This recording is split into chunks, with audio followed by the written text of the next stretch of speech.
Hey everyone, welcome back to my YouTube channel. आज का हमारा टॉपिक है objectives of monetary policy. Last में भी टॉक्ड अबाउट मॉनेटरी पॉलिसी क्या होती है और एक्चुअली ये कैसे काम करती है।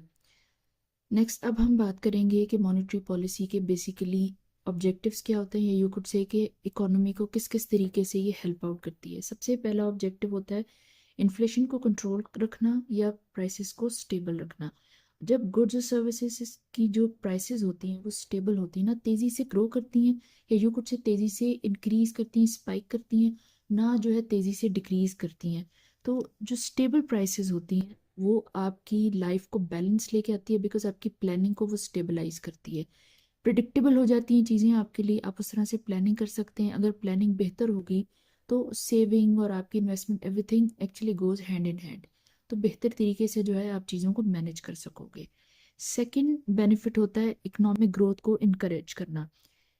मॉनेटरी पॉलिसी के थ्रू बेसिकली इकोनॉमी की जो ग्रोथ होती है उसको इनकरेज किया जाता है, क्योंकि लोगों को इनकरेज किया जाता है और बिजनेसेस को कि वो इन्वेस्ट करें, सेव करें, स्पेंड करें। तो इन चीज़ों से जो है वो आपकी इकोनॉमी एक साइक्लिक तरीके में मूव करती है और वो हमेशा स्टेबल रहती है।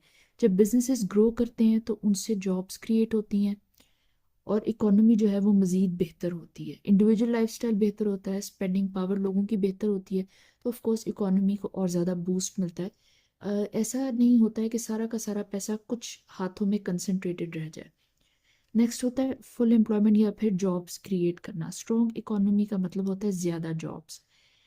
पॉलिसी फोकस करती है मॉनेटरी पॉलिसी कि अनएम्प्लॉयमेंट को रिड्यूस किया जाए, लोगों को मदद की जाए कि वो ज़्यादा से ज़्यादा काम हासिल कर सके। बिकॉज अगर इकोनॉमी अच्छी है, प्रिडिक्टेबल है तो इसका मतलब है कि लोग बिजनेसेस करेंगे, बाहर से भी लोग आके बिजनेस करने की कोशिश करेंगे।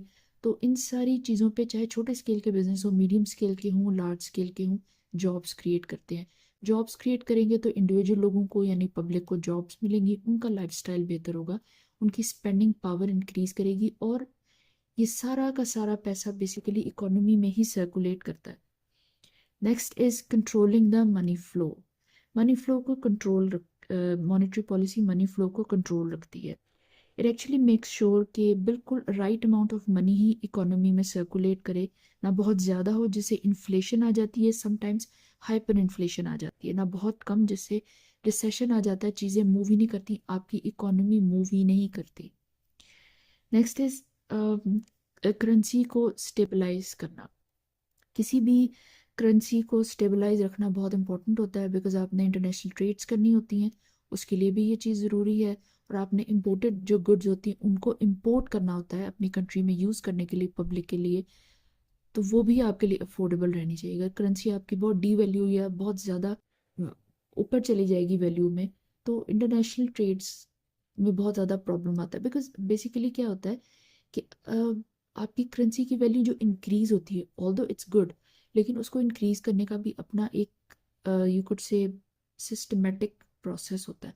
अगर बहुत तेज़ी से इंक्रीज कर जाएगी तो of course there is a bubble, इसके पीछे प्रॉपर बैकिंग नहीं होगी, एक तरह का it's more like a scam और फ्रॉड, जो कि बहुत तेज़ी से बर्स्ट होता है, ऐसे बर्स्ट होता है कि आप बहुत पीछे चले जाते हैं इकोनॉमिकली। तो हमेशा जो भी चीज़ ग्रो करती है वो सिस्टमेटिक तरीके से ग्रो करनी चाहिए, उसी को ही हम स्टेबलाइज्ड चीज़ कह सकते होते हैं। और ये सब चीज़ें किस तरीके से की जाती हैं वो लास्ट लेक्चर में हमने कवर अप किया था, एक छोटा सा ओवरव्यू दे देती हूँ। इंटरेस्ट रेट को जो है वो सेंट्रल बैंक रेगुलेट करता है।